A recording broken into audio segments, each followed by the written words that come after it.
ಕಳೆದ ತರಗತಿಯಲ್ಲಿ question paper revision ಮಾಡಿ. ನಿಮ್ಗೆ ಆಗಿರುವಂತಹ 2 ಎಕ್ಸಾಮ್ ಆಗಿದೆ, ಒಂದು ಡಿಸ್ಟ್ರಿಕ್ಟ್ ಲೆವೆಲ್ ಮತ್ತೆ ಇನ್ನೊಂದು ಮ್ಯಾನೇಜ್ಮೆಂಟ್ ಪೇಪರ್ 2 ಆಗಿದೆ ಅಲ್ವಾ. ಸೊ ಇದರಲ್ಲಿ ಫಸ್ಟ್ ಒಂದು ಡಿಸ್ಟ್ರಿಕ್ಟ್ ಲೆವೆಲ್ ಪೇಪರ್ನ ರಿವಿಷನ್ ಮಾಡೋಣ. ಇವತ್ತಿನ ತರಗತಿಯಲ್ಲಿ ಹೇಗೆ ಬರ್ದಿದ್ರೆ ಎಕ್ಸಾಮ್ ಎನ್ನುವಂಥದ್ದನ್ನು ಚೆಕ್ ಮಾಡ್ಬೋದು. The first question is choose the appropriate question tag, fill it. So ನಮಗೆ ಗೊತ್ತಿದೆ ಕ್ವಶನ್ ಟ್ಯಾಗ್ ಅನ್ನ ಮಾಡ್ಬೇಕಾದ್ರೆ ಸ್ಟೇಟ್ಮೆಂಟ್ ಪಾಸಿಟಿವ್ ಇದ್ರೆ ನೆಗೆಟಿವ್ ಕ್ವಶನ್ ಟ್ಯಾಗ್ ಅನ್ನ ಹಾಕ್ತೀವಿ. ಸೊ ಸ್ಟೇಟ್ಮೆಂಟ್ ನೆಗೆಟಿವ್ ಇದ್ರೆ positive question tag. The question is Shruti speaks truth dash. Option doesn't she, does she, did she, didn't she. ಇಲ್ಲಿ ನಮಗೆ V1 V2 ಮತ್ತೆ V3 forms ಇರುವಂತದನ್ನ ನಮಗೆ ಗೊತ್ತಿದೆ. So ನೀವು ಇದನ್ನ ಈಸಿಯಾಗಿ ಕಂಡುಹಿಡ್ಕೋಬಹುದು. ಡೂ, ಡಸ್ ಮತ್ತೆ ಡಿಡ್ ಫಾರ್ಮ್. ಸೊ ಇಲ್ಲಿ ನಿಮಗೆ ಎಸ್ ಅನ್ನ ಕ್ಯಾರಿ ಮಾಡ್ಕೊಂತಿರುವಂತ ವರ್ಡ್ಸ್ ಗಳಿಗೆ ನೀವು ಡಸ್, ಇಲ್ಲಿ ಸ್ಪೀಕ್ಸ್ ಇದ್ರೆ, ವಾಕ್ಸ್ ಇದ್ರೆ, ಸಿಂಗ್ಸ್ ಇದ್ರೆ, ಸೊ ಯಾವ್ದನ್ನ ಎಸ್ ಕ್ಯಾರಿ ಮಾಡುತ್ತೋ ಅದು ನೀವು V2 ವರ್ಬ್ ಅನ್ನ ಸೇರಿಸಿ ಇಲ್ಲಿ ಡಸ್ ಅದು ಪಾಸಿಟಿವ್ ಇದ್ರೆ ಡಸಂಟ್ ಶಿ ಅಂತ ಹಾಕ್ರಿ, ನೆಗೆಟಿವ್ ಇದ್ರೆ ಡಸ್ ಶಿ ಅಂತ ಹಾಕ್ಬೋದು. ಸೊ ಇಲ್ಲಿ ಪಾಸಿಟಿವ್ ಇದೆಯೋ ನೆಗೆಟಿವ್ ಇದೆಯೋ ಕ್ವಶನ್. ಶ್ರುತಿ ಸ್ಪೀಕ್ಸ್ ಟ್ರುತ್. ಶ್ರುತಿ ಆಗ್ಲೇ ಏನ್ ಮಾಡ್ತಿದ್ಲು, ಸತ್ಯವನ್ನೇ ಹೇಳ್ತಾ ಇದ್ದಾಳೆ. ಸೊ ಪಾಸಿಟಿವ್ ಇದೆ. ಸೊ ನಾವು ಅವಾಗ ಯಾವ ಕ್ವಶನ್ ಟ್ಯಾಗ್ ಅನ್ನ ಹಾಕ್ಬೇಕು, ಡಸಂಟ್ ಶಿ. ಆಪ್ಷನ್ ಇದೆ ಅಲ್ಲಿ. ಸೊ 1 ಮಾರ್ಕ್ಸ್ ಅನ್ನ ತೆಗೆಯೋದಕ್ಕೆ ಈಸಿ. ಲಾಸ್ಟಿಗೆ ನೀವು ಪುಟ್ಟ ಕ್ವಶನ್ ಮಾಡಿ, ಲಾಸ್ಟಿಗೆ ಕ್ವಶನ್ ಮಾರ್ಕ್ ಚಿಹ್ನೆಯನ್ನ ಹಾಕಿ. ಸೊ ಇದು ಮೊದಲನೇ ಕ್ವಶನ್. ಇದಕ್ಕೆ ಆಪ್ಷನ್ ಇರುತ್ತೆ ಎಕ್ಸಾಮ್ ಅಲ್ಲಿ, ಸರಿನಾ? ಸೊ ನೀವು ನೀಟಾಗಿ ನೋಡ್ಬಿಟ್ಟು ಕರೆಕ್ಟಾಗಿ ಚೂಸ್ ಮಾಡಿ. Next, read the given conversation and choose the language functions for the underlined sentence. ಇಲ್ಲಿ ಕಾನ್ವರ್ಸೇಷನ್ ಮೂಲಕ ಇರುತ್ತೆ, ಅಂಡರ್ಲೈನ್ ಇರುವಂತ ಸೆಂಟೆನ್ಸ್ ಯಾವ ಲ್ಯಾಂಗ್ವೇಜ್ ಫಂಕ್ಷನ್ಗೆ ಸೇರಿರುತ್ತೆ ಅಂತೇಳಿ ಅಲ್ಲೂ ಆಪ್ಷನ್ಸ್ ಕೊಟ್ಟಿರ್ತಾರೆ, ನೀವು ನೋಡ್ಬಿಟ್ಟು ಬರೀಬೇಕು. Arpita, good morning Deepa. Deepa, very good morning. Arpita, what can I do for you? ಇಬ್ರು ವಿಶ್ ಮಾಡ್ತಾರೆ. ಸೊ ನಿಮ್ಗೆ ಏನು ಆಗ್ಬೇಕಿತ್ತು ನನ್ನಿಂದ? ದೀಪಾ ಕೇಳ್ತಾರೆ. Arpita, if you don't mind, ನೀನೇನು ತಿಳ್ಕೊಳಲ್ಲ ಅಂದರೆ, could you tell me where is the railway stations in Bangalore? Railway station ಬೆಂಗಳೂರಲ್ಲಿ ಎಲ್ಲಿ ಬರುತ್ತೆ ಅಂತ ಹೇಳಕ್ಕಾಗುತ್ತಾ? ಅದು underline sentence. Could you tell me where the railway station ಅಂತ ಅನ್ನೋದು ಅಂಡರ್ಲೈನ್ ಸೆಂಟೆನ್ಸ್. ದೀಪಾ, ಶೂರ್ ಆಯ್ತು, ಹೌದು, ಓಕೆ, ನಾನು ಹೇಳ್ತೀನಿ. So option is apology, seeking information, giving advice, D request. ಯಾವುದಿದೆ? ಯಾವುದು ನಿಮಗೆ ಅಂಡರ್ಲೈನ್ ಸೆಂಟೆನ್ಸ್ ಅನ್ನು ಮಾತ್ರ ನೀವು ಇಲ್ಲಿ ನೋಡಬೇಕು. ಕಾನ್ವರ್ಸೇಷನ್ ಏನಾದರೂ ಇರಲಿ, ಓಕೆ, ಅವ್ರು ಏನಾದರೂ ಮಾತಾಡ್ಕೊಳ್ಳಿ, ಯಾವ್ದು ಅಂಡರ್ಲೈನ್ ಸೆಂಟೆನ್ಸ್ ಇರುತ್ತೋ ಅದನ್ನು ಮಾತ್ರ ನೋಡಬೇಕು. ಅದರಲ್ಲಿ ಯಾವ ಆಪ್ಷನ್ ಅಲ್ಲಿ ಇರುತ್ತೋ ಅದಕ್ಕೆ ಯಾವುದು. ಸೊ ಇಲ್ಲಿ ಕುಡ್ ಯು ಪ್ಲೀಸ್ ಅಂತಿದ್ರೆ, ಪ್ಲೀಸ್ ಅಂತ ಇದ್ರೆ ಅಲ್ಲಿ ರಿಕ್ವೆಸ್ಟ್ ಅನ್ನೋ ಅದನ್ನ ಅರ್ಥದಲ್ಲಿ ಅಲ್ಲಿ ಮೆನ್ಷನ್ ಮಾಡಿರ್ತಾರೆ. ಸೊ ನೀವು ಅದನ್ನ ರಿಕ್ವೆಸ್ಟ್ ಅಂತ ಹೇಳಿ ಬರೀಬೇಕು. ಸೊ ಆಮೇಲೆ ಸಜೆಷನ್ ಇದ್ರೆ ಸಜೆಷನ್ ಅಂತ ಗೊತ್ತಾಗುತ್ತೆ ನಿಮಗೆ. ಆಮೇಲೆ ಏನಾದರೂ ಅಡ್ವೈಸ್ ಇದ್ರೆ ಅಡ್ವೈಸ್ ಕೇಳುವಂಥದ್ದು. ಸೊ ಆಮೇಲೆ ಏನಾದ್ರು ಪರ್ಮಿಷನ್ ಕೇಳೋದು ಏನು ಅಂತೇಳಿ ನಿಮಗೆ ಸೆಂಟೆನ್ಸ್ ಅನ್ನ 1 or 2 ಟೈಮ್ಸ್ ನೀವು ಅದನ್ನು ಓದ್ಕೊಳ್ಳಿ, ಅದು ಏನು ಮಾಡ್ಬೇಕಂತ ನಿಮಗೆ ಗೊತ್ತಾಗುತ್ತೆ. So answer is seeking. ಎಲ್ಲಿ ಬರುತ್ತೆ ನನ್ಗೆ ಹೇಳಕ್ಕಾಗುತ್ತಾ? ನಿಮಗೆ ರೈಲ್ವೆ ಸ್ಟೇಷನ್ ಬೆಂಗಳೂರಲ್ಲಿ ಎಲ್ಲಿ ಬರುತ್ತೆ ಅಂತ ಹೇಳಕ್ಕಾಗುತ್ತಾ ಅಂತ ಹೇಳಿ ಅವ್ರು ಕೇಳ್ತಾ ಇದ್ದಾರೆ, ಮಾಹಿತಿ ಕೇಳ್ತಾ ಇದ್ದಾರೆ ಅಂತ ಅರ್ಥ. ಸೊ ಇಲ್ಲಿ ಅಪಾಲಜಿ ಬರಲ್ಲ, ಅಡ್ವೈಸ್ ಮಾಡ್ತಾ ಇಲ್ಲ, ಮತ್ತೆ ಏನು ರಿಕ್ವೆಸ್ಟ್ ಇಲ್ಲ. ಸೊ ನಿಮಗೆ ಅದು ನೋಡಿದ ತಕ್ಷಣ ಗೊತ್ತಾಗುತ್ತೆ. ಸೆಂಟೆನ್ಸ್ ಅನ್ನ 2-3 ಸರಿ ಓದ್ಕೊಡ್ರಿ, ಗೊತ್ತಾಗಲಿಲ್ಲ ಅಂತ. ಸೊ ಇದಕ್ಕೂ ಆಪ್ಷನ್ ಕೊಟ್ಟಿರ್ತಾರೆ. Next, read the conversation in the fill in the blanks choosing the most appropriate word. ಇಲ್ಲಿ ದಿನೇಶ್ ಮತ್ತೆ ರಾಜು ಎನ್ನುವಂಥವ್ರು ಕಾನ್ವರ್ಸೇಷನ್ ಮಾಡಿದ್ದಾರೆ. ಸೊ ಇಲ್ಲಿ ಯಾವ ಒಂದು ವರ್ಡ್ ಅನ್ನು ಸೇರಿಸಿ ಬರಿಬೇಕು ಅನ್ನುವಂಥದ್ದನ್ನ ಕಾನ್ವರ್ಸೇಷನ್ ಅಲ್ಲಿ ನೋಡಿ. Dinesh, hello Raju, I am going to Delhi next week, will you? ನಾನು ನಾಳೆ ಮುಂದಿನ ವಾರ ಎಲ್ಲಿಗೆ ಹೋಗ್ತಾ ಇದ್ದೀನಿ? ಡೆಲ್ಲಿಗೆ ಹೋಗ್ತಾ ಇದ್ದೀನಿ, ನೀನು ಬರ್ತೀಯಾ? ಅದಕ್ಕೆ ರಾಜು ಹೇಳ್ತಾರೆ, ಥ್ಯಾಂಕ್ಸ್ ಫಾರ್ ಇನ್ವೈಟಿಂಗ್, ಕರೆದಿದ್ದಕ್ಕೆ ತುಂಬಾ ಥ್ಯಾಂಕ್ ಯು, ಧನ್ಯವಾದಗಳು. If you had told me earlier, ಒಂದು ವೇಳೆ ನೀನು ಮುಂಚೆನೆ ಹೇಳಿದ್ರೆ, ಅರ್ಲಿಯರ್ ಮೀನ್ಸ್ ಮೊದಲೇ ಹೇಳಿದ್ರೆ, I dash joined with you, ನಾನು ನಿನ್ನ ಜೊತೆ ಜಾಯಿನ್ ಆಗ್ತಾ ಇದ್ದೆ. ಸೊ ಆಪ್ಷನ್ ಇಸ್, ಆ ಡ್ಯಾಶಿಗೆ ಏನು ತುಂಬಬೇಕು ಅಂದ್ರೆ ಆಪ್ಷನ್ ಇದೆ, will have, would have and wouldn't have and shall have. What's the answer? ಅಲ್ಲಿ ನಿಮಗೆ ಸೆಂಟೆನ್ಸು ಪಾಸಿಟಿವ್ ಇದೆಯೋ ನೆಗೆಟಿವ್ ಇದೆಯೋ ಇಲ್ಲೂ ನೋಡ್ಬೇಕು ಅಂತ. ನೀನು ಮೊದಲೇ ಹೇಳಿದ್ರೆ, ನೀನು ಮೊದಲೇ ಬಂದಿದ್ರೆ, ಡೋಂಟ್ ಮಿಸ್ ದಟ್. ನೀನು ಚೆನ್ನಾಗಿ ಎಕ್ಸಾಮಲ್ಲಿ ಓದಿದ್ರೆ, ನೀನು ಓದದೇ ಇದ್ದಕ್ಕೆ ಫೇಲ್ ಆದೆ, ನೀನು ಓದಿದ್ರೆ ಪಾಸ್ ಆಗ್ತಾ ಇದೆ. ಇಲ್ಲೂ ಅಷ್ಟೇ ಕ್ವಶನ್ ಟ್ಯಾಗ್ ಥರನೇ ಉಡಾವ್ ಅಂಡ್ ವುಡಂಟ್ ಟ್ಯಾಬನ್ನು ಗಮನಿಸ್ಬೇಕು. ಅರ್ಥ ಆಯ್ತಾ? ಈ ಹಿಟ್ ಕ್ಲಾಸ್ಗಳನ್ನ ಬರಿಬೇಕಾರೆ, ಕ್ಲಾಸ್ಗಳನ್ನ ಬರಿಬೇಕಾರೆ ಇಲ್ಲೂ ಅಷ್ಟೇ ಈ ಎರಡೇ ಸ್ಟೇಟ್ಮೆಂಟ್ ಅನ್ನ ಜಾಸ್ತಿ ಹೈಲೈಟ್ ಮಾಡ್ತಿರ್ತಾರೆ. ಸೊ ನೀವು ಅದ್ರ ಕಡೆ ಗಮನ ಹರಿಸ್ಬೇಕು. ಸೆಂಟೆನ್ಸ್ ಹೆಂಗಿದೆ ಅಂತ ನೋಡ್ಬೇಕಷ್ಟೇ. ಸೊ ಸೆಂಟೆನ್ಸ್ ಅನ್ನ ಓದ್ಕೊಂಡು ನೀವು ಆನ್ಸರ್ಸ್ ಅನ್ನ ಮಾಡಬೇಕಾಗುತ್ತೆ ಈ ಹಿಟ್ ಕ್ಲಾಸ್ಗಳನ್ನು ತುಂಬಬೇಕಾದ್ರೆ. So next question, choose the passive form given the sentence. Active voice, passive voice. ನಿಮಗೆ ಗೊತ್ತಿದೆ ಆಕ್ಟಿವೈಸ್ ಪ್ಯಾಸಿವೈಸ್ ಚೇಂಜ್ ಮಾಡೋದು. ಸೊ ಇಲ್ಲಿ ಒಂದು ಸೆಂಟೆನ್ಸ್ ಕೊಟ್ಟಿರ್ತಾರೆ, ಆಪ್ಷನ್ ಕೊಟ್ಟಿರ್ತಾರೆ, 4 ಆಪ್ಷನ್ಸ್ ಇರುತ್ತೆ. ಸೊ 4 ಆಪ್ಷನ್ಸ್ ಅಲ್ಲಿ ಒಂದು ಕರೆಕ್ಟ್ ಇರುವಂತ ಸೆಂಟೆನ್ಸ್ ಅನ್ನ ಬರೀಬೇಕು. So question is, the farmer has sold the mangoes. The farmer had sold the farmer had sold ಅನ್ನ ಮಾರಾಟ ಮಾಡಿದ್ದ. ಏನನ್ನ ಮ್ಯಾಂಗೋಸ್ ಅಂತ. ಓಕೆ. ಸೊ ಸೆಂಟೆನ್ಸ್ ಈಸ್ ಇಲ್ಲಿ ಸಬ್ಜೆಕ್ಟ್, ವರ್ಬ್, ಆಬ್ಜೆಕ್ಟ್. ಸೊ ಇದು ಆಕ್ಟಿವ್ ವಾಯ್ಸ್. ನೆಕ್ಸ್ಟ್ ಇದನ್ನ ಏನ್ ಮಾಡಕ್ ಕೇಳಿದ್ದಾರೆ? ಪ್ಯಾಸಿವೈಸ್ ಮಾಡೋದಕ್ಕೆ ಕೇಳಿದ್ದಾರೆ. ಸೊ ಇಲ್ಲಿ ಪ್ಯಾಸಿವೈಸ್ ಮಾಡುವಾಗ ಆಬ್ಜೆಕ್ಟ್ ಏನಾಗುತ್ತೆ? ಸಬ್ಜೆಕ್ಟ್ ಆಗುತ್ತೆ.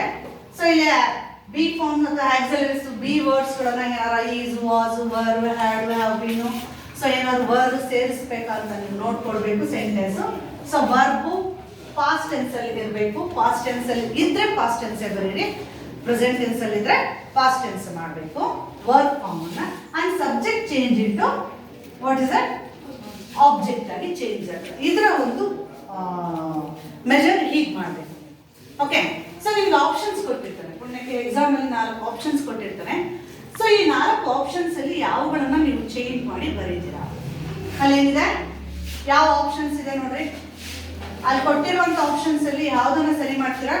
ಮ್ಯಾಂಗೋ ಒಂದಿಲ್ಲ, ಎಷ್ಟಿದೆ? ಮ್ಯಾಂಗೋಸ್. ನಂಬರ್ ಆಫ್ ಅಲ್ಲಿ ಸಿಂಗ್ಯುಲರ್ ಇದೆಯಾ ಪ್ಲೂರಲ್ ಇದೆಯಾ ಅದನ್ನು ನೋಡ್ಬೇಕು. ಆಕ್ಚುಲಿ ಇಲ್ಲೊಂದು ಸ್ವಲ್ಪ ಟ್ವಿಸ್ಟ್ ಮಾಡಿ ಕೇಳಿದ್ದೇನೆ. ಯಾವಾಗ ಜಾಸ್ತಿ ಯಾವುದು ಕಂಟಿನ್ಯೂಸ್ ಟೆನ್ಸ್ ಅಲ್ಲೇ ಜಾಸ್ತಿ ಸೆಂಟೆನ್ಸ್ಗಳು ಬರ್ತವೆ ING ಫಾರ್ಮ್ಸ್ ಅಲ್ಲಿ. ಸೊ ಈ ತರ ಕೊಟ್ಟಾಗ ಹೇಗೆ ಮಾಡಬೇಕು ಅಂತೇಳಿ ನೋಡ್ಬೇಕು. ಇಲ್ಲಿ ಆಪ್ಷನ್ಸ್ ಕೊಟ್ಟಿದ್ದಾರೆ, ಎಷ್ಟಿದೆ? 4 ಆಪ್ಷನ್ಸ್ ಇದೆ. ಸೊ ಈ 4 ಆಪ್ಷನ್ಸ್ ಅಲ್ಲಿ ಯಾವುದು ಉತ್ತರ? ಸರಿ ಉತ್ತರ the mangoes have been sold by the farmer. ಅದ ಕರೆಕ್ಟ್ ಉತ್ತರ?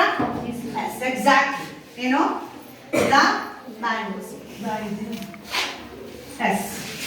The mangoes had sold change into have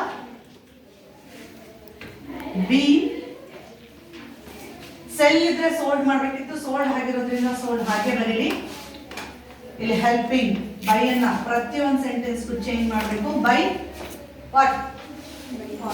by the. ಅದಕ್ಕೆ ಏನಿರುತ್ತೆ ಅದನ್ನ ಆ್ಯಡ್ ಹೀಗೆ ಬರೆಯೋದು. ಇದನ್ನು ಆಪ್ಷನ್ಸ್ ಅಲ್ಲೇ ಕೇಳಿರ್ತಾರೆ, ಇದನ್ನು ಆಪ್ಷನ್ಸ್ ಅಲ್ಲೇ ಕೇಳಿರ್ತಾರೆ. ಎಕ್ಸಾಂಪಲ್ 4 ಆಪ್ಷನ್ಸ್ ಕೊಟ್ಟೆ ಕೇಳಿರ್ತಾರೆ. ಓಕೆ. ನೆಕ್ಸ್ಟ್ ಇದು 4 ಮಾರ್ಕ್ಸಿಗೆ ಮಾತ್ರ ನಿಮಗೆ ಮಲ್ಟಿಪಲ್ ಚಾಯ್ಸ್ ಅಲ್ಲಿ ಆನ್ಸರ್ಸ್ ಅನ್ನ ಕೊಟ್ಟು ಕೇಳುವಂಥದ್ದು. ನೀವು ಏನು ಕೊಟ್ಟಿರೋದಿಲ್ಲ, ಇನ್ನೆಲ್ಲರನ್ನು ನೀವೇ ಬರಿಬೇಕಾಗುತ್ತೆ. ಸೊ ಇಲ್ಲಿ ಕೆಲವೊಂದನ್ನು ಮಾತ್ರ ನಿಮಗೆ ಇಲ್ಲಿ ಚೂಸ್ ಮಾಡೋದಕ್ಕೆ ಅವಕಾಶ ಕೊಟ್ಟಿರ್ತಾರೆ. ನೆಕ್ಸ್ಟ್ ಡೂ ಆಸ್ ಡೈರೆಕ್ಟೆಡ್ ಅಂತ ಕೇಳ್ತಾರೆ. ಇಲ್ಲಿ which of the one following has 1 syllable? ಯಾವ್ದಾವ್ದಿದೆ ವರ್ಡ್ಸು? Technology, next terminal. ನಿಮ್ ಪ್ರೊನೌನ್ಸ್ ಎಲ್ಲ ಗೊತ್ತಾಗುತ್ತೆ ಎಷ್ಟಿದೆ ವೋವೆಲ್ಸ್ ಅಂತ, ಸಿಲಾಬಲ್ಸ್ ಅಂತ. And tutor and term. ಇಲ್ಲಿ ಯಾವ್ದನ್ನ ಕೇಳಿದ್ದಾರೆ? 1 syllable. What is the 1 syllable word? ಯಾವುದು? ಟರ್ಮಿನಲ್. ಟರ್ಮ್ ಪ್ರೊನೌನ್ಸ್ ಎಲ್ಲ ಗೊತ್ತಾಗುತ್ತೆ ನಮ್ಗೆ. ಯಾವ್ದು ಉತ್ತರ? ಟರ್ಮ್. ಪ್ರೊನೌನ್ಸ್ ಅಲ್ಲಿ ಗೊತ್ತಾಗುತ್ತೆ ಅಲ್ಲಿ ಎಷ್ಟು ವೋವೆಲ್ಸ್ ಸೌಂಡ್ಸ್ ಬರುತ್ತೆ ಅಂತೇಳಿ. Not count the vowels. ಇಲ್ಲಿ ಬರೀ ವೋವೆಲ್ ಸೌಂಡ್ ಅನ್ನ ಕೌಂಟ್ ಮಾಡಬೇಕು. ಟರ್ಮ್. ಟ್ಯೂಟರ್ 2 ಇದೆ, ಟರ್ಮಿನಲ್ 3 ಇದೆ, ಟೆಕ್ನಾಲಜಿ 4 5 ಇದೆ. ಸೊ ಇಲ್ಲಿ ಬರೋದು ಒಂದೇ term. Next combine the word are collocated with the word. Swift, swift car ಅಲ್ಲ, ಏನೇನಿದೆ? Swift action, pen, air and water. Swift, swift means ಬೇಗ, ಫಾಸ್ಟ್, ಬೇಗ ಆಕ್ಷನ್ ತಗೊಳ್ಳುವಂಥದ್ದು, ಫಾಸ್ಟ್ ಆಗಿ ಆಕ್ಷನ್ ತಗೊಳ್ಳುವಂಥದ್ದು ಅಂತ ಹೇಳಿ ಮ್ಯಾಚ್ ಮಾಡಬೇಕು. ಸೊ ನೀವು ಬರಿಬೇಕಾದ್ರೆ ಬರೀ ಕೆಲವ್ರು ಏನ್ ಬರ್ದಿದ್ದೀರಾ? ಆಕ್ಷನ್ ಅಷ್ಟೇ ಬರ್ದಿದ್ದೀರಾ, ಇಲ್ಲಿ ಕೊಲಾಟೆಡ್ ಮಾಡಿಲ್ಲ ನೀವು. ಸೊ ಇಲ್ಲಿ ಏನ್ ಬರಿಬೇಕು? ಸ್ವಿಫ್ಟ್ ಬರ್ದ್ಬಿಟ್ಟು ಮಧ್ಯ ಐಫೋನ್ ಹಾಕ್ಬಿಟ್ಟು ಆಕ್ಷನ್ ಬರಿಬೇಕು. ಅವಾಗ ನೀವು ಕಂಬೈನ್ ಮಾಡ್ದಂಗಾಗುತ್ತೆ. ಕೆಲವ್ರು ಬರೀ ಆಕ್ಷನ್ ಬರ್ದಿದ್ರೆ ಅದು ರಾಂಗ್ ಆಗುತ್ತೆ. ಒಂದೊಂದ್ಸರಿ ಮಾರ್ಕ್ಸ್ ಕೆಲವು ಸರಿ ಕೊಡೋ ಚಾನ್ಸಸ್ ಇರಲ್ಲ. ಇಲ್ಲೇನು ಕಂಬೈನ್ ಮಾಡಿಲ್ಲ, ಕೊಲಾಟೆಡ್ ಮಾಡಿಲ್ಲ ಅಂತಾರೆ. ಸೊ ಸ್ವಿಫ್ಟ್ ಬರ್ದ್ಬಿಟ್ಟು ಮುಂದಕ್ಕೆ ಆಕ್ಷನ್ ಬರೀ. Next identify the parts of speech of the underline the word. Parts of speech ಗೊತ್ತಿರ್ಬೇಕು ನಿಮಗೆ. ಪಾರ್ಟ್ಸ್ ಆಫ್ ಸ್ಪೀಚ್ ಅಂತ ಬಂದ ತಕ್ಷಣ ಏನೇನು? ನಾವು ಜೋರಾಗಿ ಹೇಳ್ಬೇಕು. ನಾವು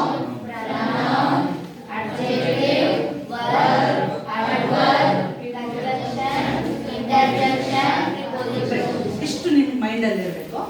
ಅಲ್ಲಿ ಹಾಕಿರುವಂಥ ವರ್ಡು, ಅಂಡರ್ಲೈನ್ ಮಾಡಿರುವಂಥ ವರ್ಡು ಏನನ್ನ ಗುರುತಿಸುತ್ತೆ ಅನ್ನೋದನ್ನ ಐಡೆಂಟಿಫೈ ಮಾಡಬೇಕು. ಸೊ ಇಲ್ಲಿ ಕ್ವಶನ್ ಇದೆ, they serve delicious food at that restaurant. ಆ ರೆಸ್ಟೋರೆಂಟ್ ಅಲ್ಲಿ ಹೆಂಗಿರುತ್ತೆ ಊಟ? ಹೆಂಗಿರುತ್ತೆ? ಡಿಲಿಷಿಯಸ್ ಆಗಿರುತ್ತೆ. ಸೊ ಇಲ್ಲಿ ಫುಡ್ಡಿನ ಒಂದು ವಿಶೇಷತೆಯನ್ನ ಹೇಳ್ತಿರುವಂಥದ್ದು. ಸೊ ಹಾಗಾಗಿ ಅಲ್ಲಿ ನಾವು ವಿಶೇಷಣವನ್ನ ಬರೀಬೇಕಾಗುತ್ತೆ. ಸೊ ಆಗ ನೀವು ಯಾವ ಒಂದು ಪಾರ್ಟ್ಸ್ ಆಫ್ ಸ್ಪೀಚ್ ಅನ್ನ ಬರೀತೀರಾ? ಸೊ ಫುಡ್ ಅನ್ನ ಹೊಗಳ್ತಾ ಇದ್ದಾರೆ. ಸೊ ಅದು ಫುಡ್ ಅದು ಹೇಗಿದೆ, ಅದರ ಒಂದು ಕ್ವಾಲಿಟಿ ಕ್ವಾಂಟಿಟಿಯನ್ನು ನೋಡ್ಬಿಟ್ಟು ಡೆಲಿಷಿಯಸ್ ಆಗಿ ಹೇಳ್ತಾ ಇದ್ದಾರೆ. ಸೊ ನೀವು ಹ್ಯಾವ್ ಟು ರೈಟ್ ಅಡ್ಜೆಕ್ಟಿವ್ಸ್. ಬರ್ತಿದ್ದೀರಾ? Next fill in the blanks using the correct articles. Articles ಇದು ಎಲ್ಲ ಒಂದೊಂದೇ ಮಾರ್ಕ್ಸ್.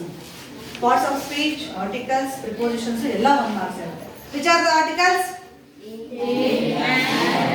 ಹೆಲ್ಪ್ ಬರಬೇಕು. ಇವು 3 ಬಿಟ್ಟು ಬೇರೆ ಮತ್ತಿನ್ನೇನು ಅಲ್ಲಿ ದಟ್ಟು ದಿಸ್ ಏನು ಬರೆಯಿಲ್ಲ. ಸೊ ಬಂದ ತಕ್ಷಣ ಆ 3 ವರ್ಡ್ ಅಲ್ಲೇ ಆನ್ಸರ್ ಇರಬೇಕು. The question is, Kiran is dash excellent player. ಏನಿದೆ? Dash excellent player. ಯಾವ ಆರ್ಟಿಕಲ್ ಅನ್ನು ಬರೀತೀರಾ? An excellent. ಯಾಕೆ ಆನ್ ಅನ್ನು ಬರೀತೀರಾ? ಅಲ್ಲಿ ನಮಗೆ ಏನಿದೆ? ಓವೆಲ್ ಇದೆ. ನಮಗೆ ಗೊತ್ತಾಗ್ಬಿಟ್ಟಿದೆ ನಮಗೆ ಯಾವುದು ಓವೆಲು? ಎ ಡಿ ಐ ಓ ಅಲ್ವಾ? ಸೊ ಈಗ ನಾವು ಏನೇ ಬಂದ್ರು ಇಲ್ಲಿ ಆನ್ ಅನ್ನುವಂಥದ್ದನ್ನ ಬರೀಬೇಕು. ಓವೆಲ್ಸ್ ಸೌಂಡ್ ಇದ್ದಾಗ, ಓವೆಲ್ಸ್ ಇದ್ದಾಗಲೂ ನಾವು ಆನ್ ಅನ್ನುವಂಥ ಆರ್ಟಿಕಲ್ಸ್ ಅನ್ನ ಬರೀಬಹುದು. ಓವೆಲ್ ಸೌಂಡ್ಸ್ ಇದ್ದಾಗಲೂ ನೀವು ಬರೀಬಹುದು. ಆನ್ ಆಮೇಲೆ ಸೊ ಈ ತರ ಬಂದಾಗ ಹ್ಯಾನ್ ಆನೆಸ್ಟ್. ಸೊ ಅಲ್ಲಿ ಸೌಂಡು ಕಡಿಮೆ ಆದಾಗ ಅಥವಾ ಸೌಂಡ್ ಇದ್ದಾಗ ಯಾವುದನ್ನ ನಾವು ಪ್ರೊನೌನ್ಸಿಯೇಟ್ ಮಾಡ್ತೀವಿ ಆ ಪ್ರೊನೌನ್ಸ್ ಮೇಲೆ ನಾವು ಬರೀಬಹುದು. An excellent player. Next fill in the blanks with the appropriate prepositions. Preposition ಯಾವನ್ನ ನೀವು preposition ಅಂತ ಅನ್ಕೊಂಡಿದ್ದೀರಾ? ಯಾವುದು? in. next ಇಲ್ಲಿ voice ಯಾವ preposition? in ಆದ್ಮೇಲೆ of, at, with, under, beside, beneath, into, in, on. ಇಲ್ಲಿ an is article, on preposition, with, inside, into. So ಇವುಗಳನ್ನ preposition ಅಂತ ಹೇಳಿ. ಸಿನ್ಸ್, ಫ್ರಮ್, ಟು ಇವೆಲ್ಲ ಪ್ರಿಪೋಸಿಷನ್ಸ್. ಸೊ ಇವುಗಳನ್ನ ನಿಮಗೆ ನೆನ್ಪಿಟ್ಕೊಂಡಿರ್ಬೇಕು ಪ್ರಿಪೋಸಿಷನ್ ಯಾವಾಗ. The teachers is teaching the grammar dash 10 years. ಮಾಡ್ಕೊಂಡು ಬಂದಿದ್ದಾರೆ ಎಲ್ಲಿಂದ? 10 ವರ್ಷದಿಂದ ಏನನ್ನ ಮಾಡ್ಕೊಂಡು ಬಂದಿದ್ದಾರೆ? ಗ್ರಾಮರ್ ಅನ್ನ ಮಾಡ್ಕೊಂಡಿದ್ದಾರೆ. ಸೊ ಇಲ್ಲಿ ಅಲ್ಲಿಂದ ಅಲ್ಲಿ ತನಕ.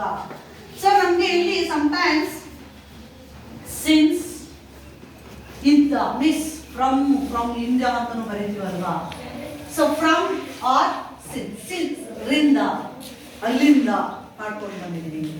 ಸೊ ಸಿನ್ಸ್ ಅಂತ ಎಕ್ಸಾಕ್ಟ್ ಆನ್ಸರ್ ಇಸ್ ಸಿನ್ಸ್. ಕೆಲವು ಫ್ರಮ್ ಅನ್ನು ಬರ್ದಿದ್ದಾರೆ, ಕೆಲವರು ಆನ್ಸರ್ ಕ್ವೆಶ್ಚನ್ ಎಕ್ಸಾಮ್ ಅಲ್ಲಿ ಫ್ರಮ್ ಅಂತ ಬರ್ದಿದ್ದಾರೆ, ಸಿನ್ಸ್ ಅಂತ ಬರೀತಾರೆ. Fill in the blank suitable linkers. ಯಾವ್ಯಾವ linkers? But, but, because, and, so, as, neither, nor. So ಇವುಗಳನ್ನ ನಾವು ಲಿಂಕರ್ಸ್ ಅಂತ ಹೇಳಿ ಕರಿತೀವಿ, ಕನೆಕ್ಟ್ ಕೊಡುವಂಥವು. Baleshwara begged everyone to help. Baleshwara ಎಲ್ಲರೂ ಬೆಗ್ ಮಾಡ್ದ, ಕೇಳ್ಕೊಂಡ ಪ್ರತಿಯೊಬ್ಬರು ಡ್ಯಾಶ್ nobody can follow. ಏನ್ ಬರೀತೀರ? ಆದ್ರೆ ಯಾರು ಎಲ್ಲರೂ ಏನು ಕೇಳ್ಕೊಂಡವನು?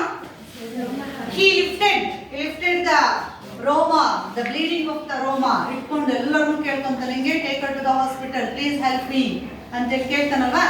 ಸೊ ನಾನು hospital my sister is injury, ಅಲ್ಲಿಗೆ ಹೋಗ್ಬೇಕು, ಸೀದಾ ಪಾಠದಲ್ಲಿ ನಿಮ್ದು ನಿಮ್ಮ ಪಾಠದಲ್ಲೇ ಬಂದಿರುವಂಥದ್ದು. There is girl by the track. Okay, so ಯಾರೂ ಸಹ ಅವರಿಗೆ ನಿಲ್ಲಿಸಲಿಲ್ಲ, ಯಾರೂ ಸಹ no and nobody came forward, ಯಾರು ಅವನ ಹತ್ರ ಬರಲಿಲ್ಲ. Next, fill in the blanks, appropriate tense form of the verb given in the bracket. Guru and Shiv. Guru and Shiv. ಇಲ್ಲಿ ಸಿಂಗಲ್ ಇಲ್ಲ, ಏನಿದೆ? ಇಬ್ಬರಿದ್ದಾರೆ, ಒಬ್ಬರಿಲ್ಲ.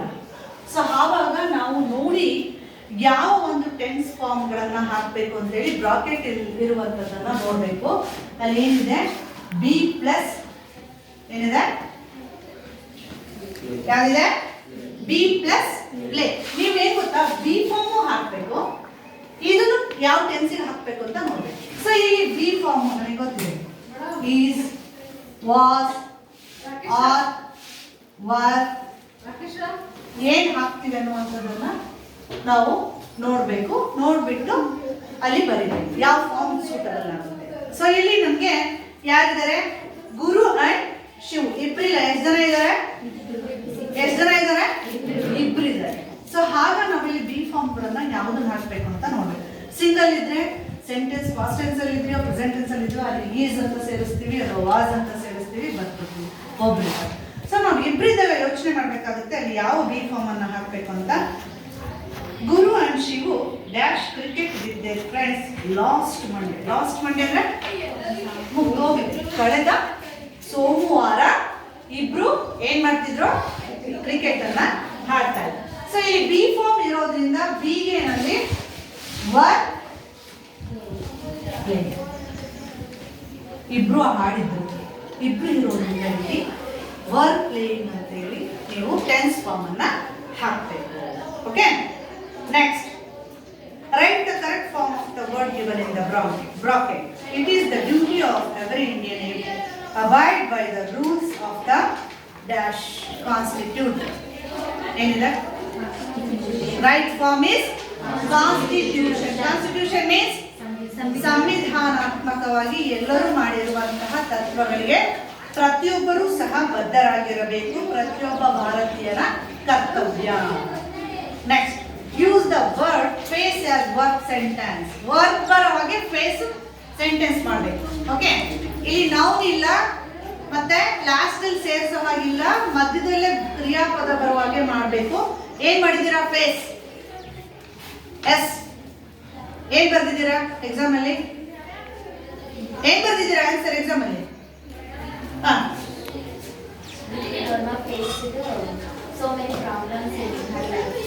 ಸೋ ಮೆನಿ, ತುಂಬಾ ಫೇಸ್ ಮಾಡಿದ್ರು, ಎದುರಿಸಿದ್ರು ತಮ್ಮ ಲೈಫಲ್ಲಿ ಇರುವಂತ ಡಿಫಿಕಲ್ಟ್ ಅನ್ನ. ಮತ್ತೆ ಇನ್ನೇನ್ ಬರ್ದಿದ್ದೀರಾ?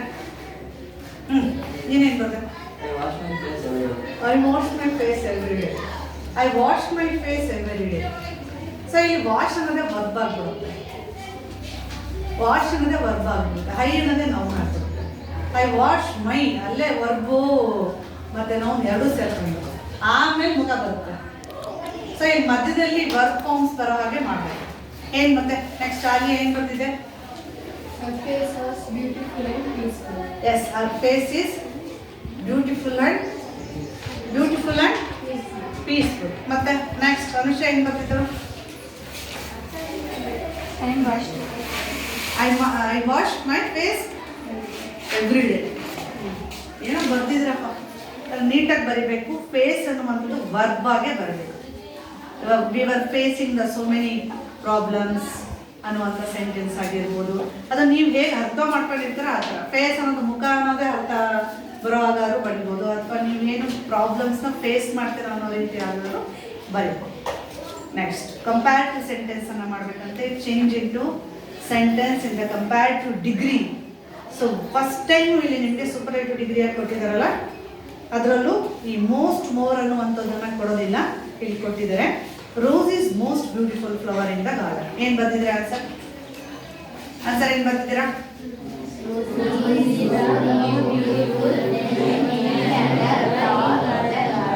ಅಂಶ ಹೇಳ್ತಾರೆ, ಕೇಳಿಸ್ಕೊಡ್ರಿ, ಹೇಳೋಣ. Pass.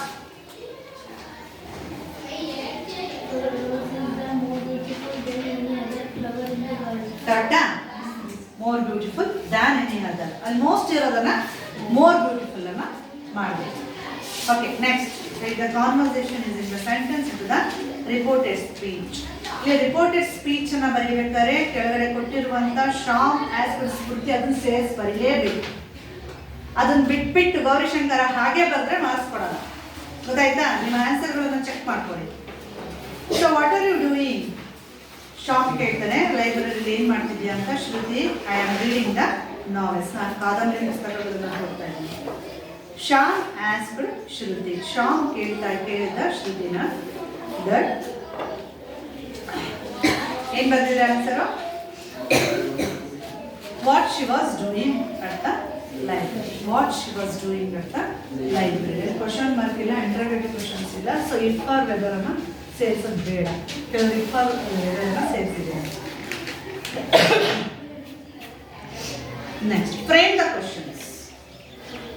Somnath went to the Madikeri yesterday. ಇಲ್ಲಿ ವೆಂಟ್ ಇರೋದನ್ನ ಪಾಸ್ಟ್ ಟೆನ್ಸ್ ಅಲ್ಲಿ ಬರ್ದಿರುವಂತದನ್ನ ನೀವು ಪ್ರೆಸೆಂಟ್ ಟೆನ್ಸ್ ಅಲ್ಲಿ ಕ್ವಶನ್ ಕೇಳಬೇಕಾಗುತ್ತೆ. ಎಲ್ಲಿ ಹೋಗಿದ್ದೆ ನಿನ್ನೆ ಎನ್ನುವಂಥದ್ದನ್ನ.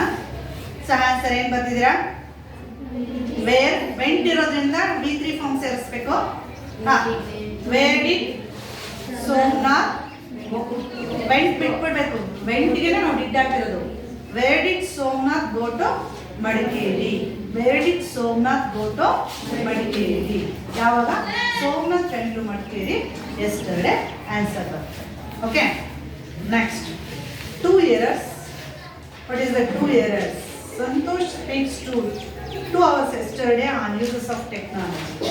So spelling mistakes to be corrected. What's the spelling? ಯಾವ್ದಿದೆ? ಎ ಆಪ್ಷನ್ ಅಲ್ಲಿ ಏನ್ ಹಾಕ್ಬೇಕು? H. ಏನಿದೆ? ಎನ್ ಇಲ್ವಾ? ಟೆಕ್ನಾಲಜಿ ಅಲ್ಲಿ H ಅನ್ನ ಸೇರಿಸಿ. ಟೆಕ್ನಾಲಜಿ ಬರ್ದಿಲ್ಲ ಯಾರು? ಇದನ್ನ ಬಿಟ್ಟೇ ಬಿಟ್ಟಿದ್ರ. ಅಲ್ಲಿ ಬರಿಬೇಕು. ಎ ಆಪ್ಷನ್ ಈಸ್ ಏನ್ ಮಾಡಕ್ ಹೇಳಿದ್ದಾರೆ?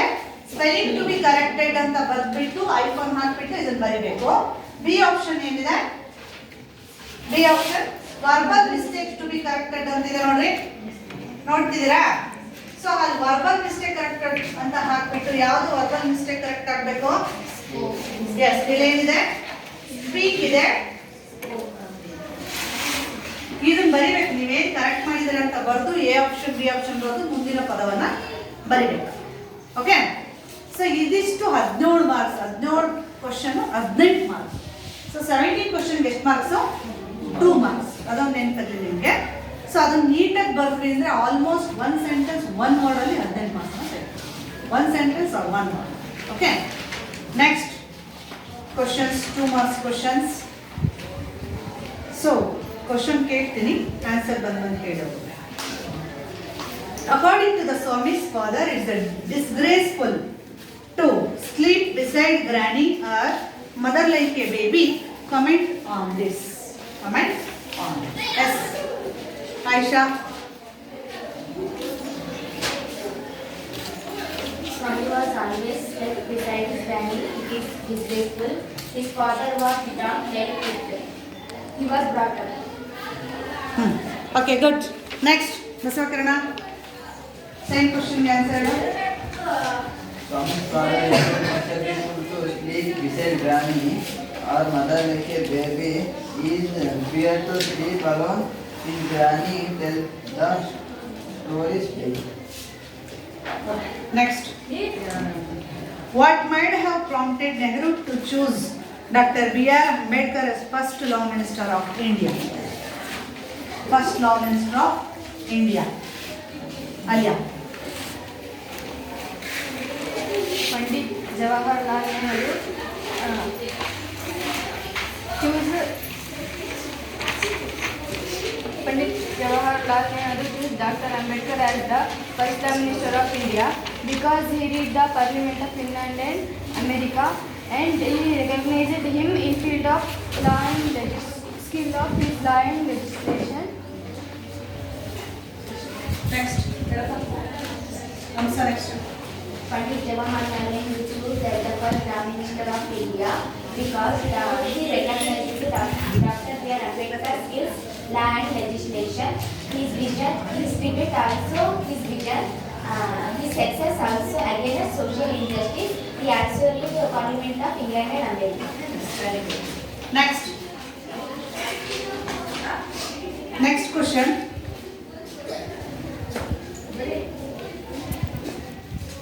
Why did Smita and Pandit Ravi Shankar get appreciation of the reader? ಯಾಕೆ ಇವರು ಇಬ್ಬರ ಒಂದು ಅಪ್ರಿಷಿಯೇಟ್ ಕ್ವಶನ್ಸ್ ಮಾಡ್ತಾರೆ ಈ ರೀಡರ್ ಈ ಒಂದು ಪಾಠದಲ್ಲಿ? ನೆಕ್ಸ್ಟ್ ಅಷ್ಟ ಇಲ್ವಾ ಬಸವಕಿರಣ? Because Smita had gone to the concert and request to Pandit Ravi Shankar to come to house for playing the sitar, and Ravi Shankar had come to Smita's house with Ustad Alaraka and played the sitar and fulfilled Anand's wish. So Smita and Ravi Shankar get appreciation of the readers. Next question. Who was Mr. Patil? Why did he visit Mohan's house? Mister Patil ಯಾರು? ಏಕೆ ಅವನು ಮೋಹನ್ ಹೌಸ್ಗೆ ಬಂದ? ಎದ್ದಾಗಬೇಕು Anusha. Patil, the sub-inspector of police, was a good friend of Mohan's father. He had come to their house to warn them of a search which might take place any time. The search was for a cyclostyle machine. ನೋಡ್ದಂಗೆ ಹೇಳು Mahesh. Patil, the sub-inspector, come to Mohan's house because he knew the other police officer come to Mohan's house search cyclostyling machine. He found the cyclostyling machine and saved Mohan's family. Good. Clap ಮಾಡಿ.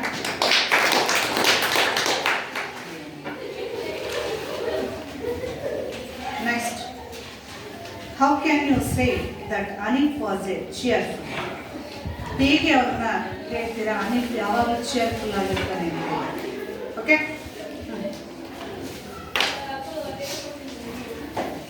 Anif was decorating art.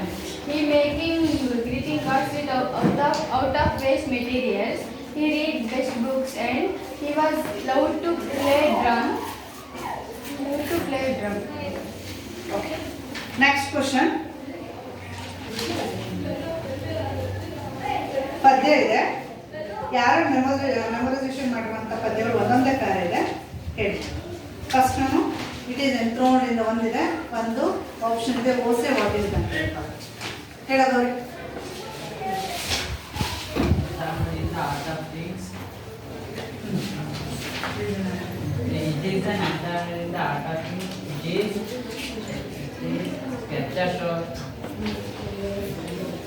Next.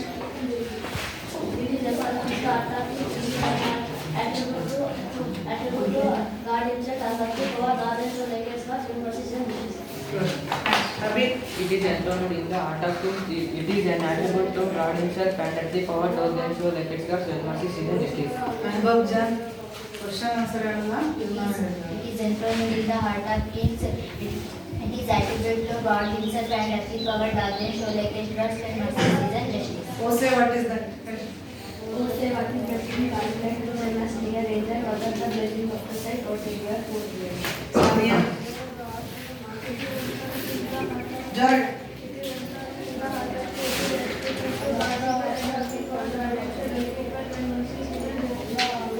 Hamsa.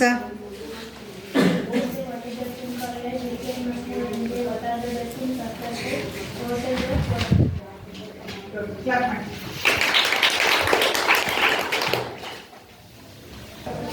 Next question summary ಇದೆ. The narrate the poem of the consider towards the grandma justify. ಹೇಗೆ consider ಮಾಡಿದರೆ ಈ ಒಂದು ಪದ್ಯದಲ್ಲಿ ತಂದೆ ಮತ್ತು ಅಜ್ಜಿಯ ಒಂದು ಆಟಿಟ್ಯೂಡನ್ನು ಇಲ್ಲಿ ಅನ್ನುವಂಥದ್ದು. ಇದು ಗ್ರ್ಯಾಂಡ್ ಮಾ ಸಮ್ಮರಿಯನ್ನು ಹೇಳಿದ್ರು. ಬನ್ನಿ ಬಾ.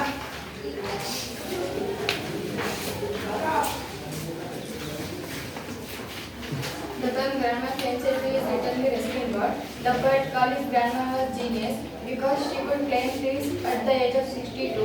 She learned it from her loving brother at the age of 6. One day, the family members went to town. Then Granny could climb trees but could not come down. After the rescue, the doctor advised her to take complete rest for a week. The neighbors advised her to stop climbing trees, but she laughed at them and said, "Okay, I will grow disgraceful." Okay, good. Next, continue. One day family members went to the town. Grandma could climb the tree. She rescued with great difficulty. The family member consulted the doctor. The doctor advised to take complete bed rest for a week. The granny felt miserable in the bed. She called her son and asked, "Make neat house for me." Her son, very beautiful and caring person, he started immediately work. He made beautiful neat house for his mother. Grandma was very happy. She lived there happily and ever after. Very good.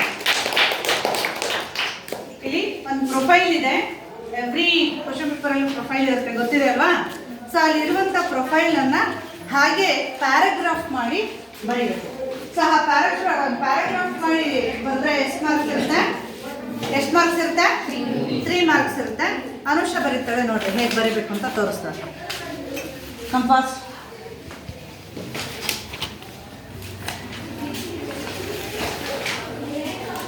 ಅಲ್ಲಿರುವಂತಹ ಒಂದು information ಕೊಟ್ಟಿರುವಂಥದ್ದನ್ನು para ಮಾಡಿ ಬರೀಬೇಕು. ಎಷ್ಟು ಮಾರ್ಕ್ಸಿಗೆ?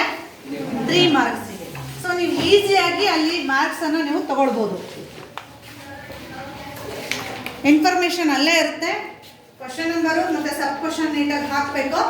So ಹಾಕಿಬಿಟ್ಟು ಅಲ್ಲಿ ಯಾರು ಕೊಟ್ಟಿದ್ದಾರೆ ನೇಮನ್ನು ನೋಡಬೇಕು. ಸೊ ಆ ನೇಮನ್ನು ಬರಿಬೇಕು. This is a paragraph about ಯಾರ್ದಿದೆ? Gukesh Dommaraju. This is a paragraph about ಅಂತ ಬರಿಬೇಕು. ಪ್ರತಿ ಸರಿ ಬರೆಯುವಾಗ ಪ್ರೊಫೈಲನ್ನು ನೆನ್ಪಿಟ್ಕೊಳ್ಳಿ. ಇದನ್ನು ಬರೆದ್ಬಿಟ್ಟು ಅಲ್ಲಿರುವಂಥ ಇನ್ಫಾರ್ಮೇಷನ್ನ ಬರೆಯುವಂಥದ್ದು ಅಷ್ಟೇ. ಮತ್ತು ಅಲ್ಲಿ ಯಾವುದನ್ನು ಮಿಸ್ ಮಾಡೋಂಗಿಲ್ಲ. ಯಾವ ಪಾಯಿಂಟ್ಸನ್ನು ಮಿಸ್ ಮಾಡ್ದಂಗೆ ಅಲ್ಲಿ ಬರ್ದಿದ್ದೀರಾ ಅಂತೇಳಿ ನೀವು ಚೆಕ್ ಮಾಡಬೇಕು ಕರೆಕ್ಟಾಗಿ. ಅವ್ರ ಡೇಟ್ ಆಫ್ ಬರ್ತು, ಪ್ಲೇಸ್, ಮತ್ತು ಇನ್ನೇನಿದೆ ಪೇರೆಂಟ್ಸ್ ನೇಮ್ ಇದೆ. ಆಮೇಲೆ ಅವ್ರು ಯಾವುದರಲ್ಲಿ ಏನು ಫೇಮಸ್ ಆಗಿದ್ರು, ಅವ್ರಿಗೆ ಯಾವ ಒಂದು ಟೈಟಲ್ ಇತ್ತು, ಮತ್ತು ಅವರ ಹಾಬೀಸ್ ಕೊಟ್ಟಿರ್ತಾರೆ ಕೆಲವು ಟೈಮು, ಮತ್ತು ಅವಾರ್ಡ್ ಕೊಟ್ಟಿರ್ತಾರೆ. ಸೊ ಅವನ್ನೆಲ್ಲ ಅವ್ರು ಯಾವುದರಿಂದ ಫೇಮಸ್ ಆಗಿರುವಂಥದ್ದು ಅವನ್ನೆಲ್ಲ ನೀಟಾಗಿ ನೋಡಿಕೊಂಡು ಒಂದು ಪಾಯಿಂಟ್ ಮಿಸ್ ಆದ್ರೂ ಹಾಫ್ ಮಾರ್ಕ್ಸು ಕಟ್ ಆಗುತ್ತೆ. ಸರಿನಾ? ಸೊ ಆಮೇಲೆ ಅಲ್ಲಿ ಜೆಂಡರ್ಸ್ ನೋಡ್ಕೋಬೇಕು. ಹಿ ಇದೆಯಾ, ಶಿ ಇದೆಯಾ, ನಿಮಗೆ ಹೆಸರು ನೋಡಿದ ತಕ್ಷಣ ಗೊತ್ತಾಗುತ್ತೆ ಹಿ ಆರ್ ಶಿ ಅಂತೇಳಿ. ಸೊ ಫುಲ್ ಸ್ಟಾಪ್ ಬಿಡಬೇಕು. ಫುಲ್ ಸ್ಟಾಪಿಂದ ನೆಕ್ಸ್ಟು ಕ್ಯಾಪಿಟಲ್ ಲೆಟ್ರನ್ನು ಯೂಸ್ ಬರ್ಕೊತ ಹೋಗಬೇಕು. ಓಕೆ? ಸೊ ಆವಾಗ ನಿಮಗೆ ಫುಲ್ ಮಾರ್ಕ್ಸು ಸಿಗುತ್ತೆ. ಎಷ್ಟು ಮಾರ್ಕ್ಸು? 3 ಮಾರ್ಕ್ಸನ್ನು ನೀವು ಈಸಿಯಾಗಿ ಅಲ್ಲಿ ಕೊಟ್ಟಿರುವಂಥ ಇನ್ಫಾರ್ಮೇಷನ್ನ ಪ್ಯಾರಾಗ್ರಾಫ್ ಮಾಡೋದು ಅಷ್ಟೇ ನಿಮ್ಮ ಕೆಲಸ. ಸೊ ಇದರಲ್ಲಿ ಆರಾಮಾಗಿ ಪಾಸ್ ಆಗ್ಬೋದು ನೋಡಿ. 3 ಮಾರ್ಕ್ಸ್ ತೊಗೊಂಡು ಹೇಗೆ ಬರೆಯೋದಂತ ನೋಡ್ಕೊಳ್ಳಿ. ಬರ್ದಿದ್ದೀರಾ? ಇನ್ನೂ ನೀಟಾಗಿ ಬರೀಬಹುದು. ಫುಲ್ ಮಾರ್ಕ್ಸ್ ತೆಗೆಯೋದು. ಈ ಒಂದು ಕ್ವಶನ್ನು ಮತ್ತು ಇನ್ನೊಂದು ಕ್ವಶನ್ನು ಪ್ಯಾಸೇಜು, ಅಲ್ಲೂ 4 ಮಾರ್ಕ್ಸನ್ನು ನೀಟಾಗಿ ತಗೊಳ್ಬೋದು. Birth place Chennai and his parents is Rajininath and Padmakumari. ಅಲ್ಲಿ ಬರಿಬೋದು ಬೇಕಾದ್ರೆ ನೀವು. His father name is Rajinikanth and ಆಮೇಲೆ ಇನ್ನೇನಿದೆ ಮದರ್ ನೇಮ್ ಈಸ್ ಪದ್ಮಕುಮಾರಿ. ಬೇಕಾದ್ರೆ ನೀವು ಆ ಥರನೂ ಬರ್ಕೊತ ಹೋಗ್ಬೋದು, ಅಥವಾ ಹಿಸ್ ಪೇರೆಂಟ್ಸ್ ಅಂತನಾದರೂ ಬರಿಬೋದು. ಹೀಸ್ ನೌನ್ ಫಾರ್ ಏನು ಏನು ಗೇಮಲ್ಲಿದ್ದಾರೆ? ಚೆಸ್. ಅವರಿಗೆ ಚೆಸ್ ಆಟ ಗೊತ್ತಿತ್ತು. ನೆಕ್ಸ್ಟ್ ಟೈಟಲ್ 2019 ಅವ್ರಿಗೆ ಗ್ರ್ಯಾಂಡ್ ಮಾಸ್ಟರ್ ಅಂತೇಳಿ ಕರೆದಿದ್ದಾರೆ ಚೆಸ್ ಚಾಂಪಿಯನ್ನಲ್ಲಿ. ಯಾರಿಗೆ? ಮಿಸ್ಟರ್ ಗುಕೇಶ್ ಗಮ್ರಾಜು. ಸೊ ಅವ್ರು ಚೆಸ್ ಚಾಂಪಿಯನ್ ಆಗಿರೋದ್ರಿಂದ ಅವರಿಗೆ ಕೆಲವು ಅವಾರ್ಡ್ಗಳು ಬಂದಿದೆ. ಯಾವ್ದ್ಯಾವ್ದು ಅವಾರ್ಡ್ ಬಂದಿದೆ? Khel Ratna from Indian government. ಅವರಿಗೆ ಭಾರತ ಸರ್ಕಾರದಿಂದ ಖೇಲ್ ರತ್ನ ಎನ್ನುವಂತಹ ಒಂದು ಅವಾರ್ಡ್ ಸಹ ಸಿಕ್ಕಿದೆ. ನಿಮಗೆ ಹೆಸರು ನೋಡಿದ ತಕ್ಷಣ ಜೆಂಡರ್ಸ್ ಗೊತ್ತಾಗುತ್ತೆ. ಹಿ ಆರ್ ಶಿ ಅಂತ ಗುರುತಿಸ್ಬಿಟ್ಟು ನೀಟಾಗಿ ಬರಿಬೇಕು. ಅಲ್ಲಿ ಹರ್ ಹಾಕಬೇಕೋ ಹಿಜ್ ಹಾಕಬೇಕೋ ಅಂತೇಳಿ ನೀವು ಅದನ್ನು ಪ್ರಾಕ್ಟೀಸ್ ಮಾಡಿಕೊಡ್ರಿ. ಹೆಸರನ್ನು ನೀಟಾಗಿ ಓದ್ಕೊಡ್ರಿ, ಕನ್ಫ್ಯೂಸ್ ಮಾಡ್ಕೊಬೇಡಿ. ವಿಡಿಯೋ ಪಾಠ ಆಯ್ತಾ?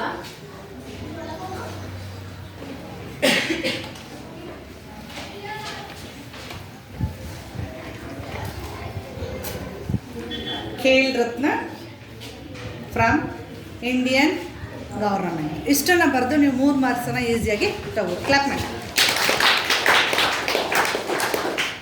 ಇದೇ ಥರ ನಿಮಗೆ 3 ಮಾರ್ಕ್ಸಲ್ಲಿ ಪಿಕ್ಚರ್ ಡಿಸ್ಕ್ರಿಪ್ಷನ್ ಇರುತ್ತೆ ಮತ್ತು ಸ್ಟೋರಿ ಇರುತ್ತೆ. ಸ್ಟೋರಿಯನ್ನು ಕೊಟ್ಟಿರುವಂಥ ಬ್ಲ್ಯಾಂಕ್ ಡ್ಯಾಶ್ ಇರುವಂಥ ಸ್ಟೋರಿಯನ್ನು ಓದ್ಕೊಂಡು ಒಂದು ಮೇಕ್ ಎ ಗುಡ್ ಸ್ಟೋರಿ ಮಾಡಿ ಒಂದು ಮಾರಲ್ ಸ್ಟೋರಿಗೆ ಅದಕ್ಕೆ ಏನು ಟೈಟಲ್ ಕೊಡ್ತೀರಾ ಕೊಟ್ಟು. ಸೊ 3 ಮಾರ್ಕ್ಸನ್ನು ನೀವು ಈಸಿ ಟು ಗೆಟಲ್ಲಿ 3 ಟೈಪಲ್ಲಿ ನೀವು ತೊಗೊಳ್ಬೋದು. ಅಲ್ಲೇ ಇರುವಂಥ ಇನ್ಫಾರ್ಮೇಷನ್ನ ನೋಡಿಕೊಂಡು ಓದಿ ಬರಬೇಕು. Okay, thank you. ಇನ್ನು ಉಳಿದಿದ್ದನ್ನು ನೆಕ್ಸ್ಟ್ ಕ್ಲಾಸಲ್ಲಿ ಕಂಟಿನ್ಯೂ ಮಾಡ್ತೀನಿ. Thank you.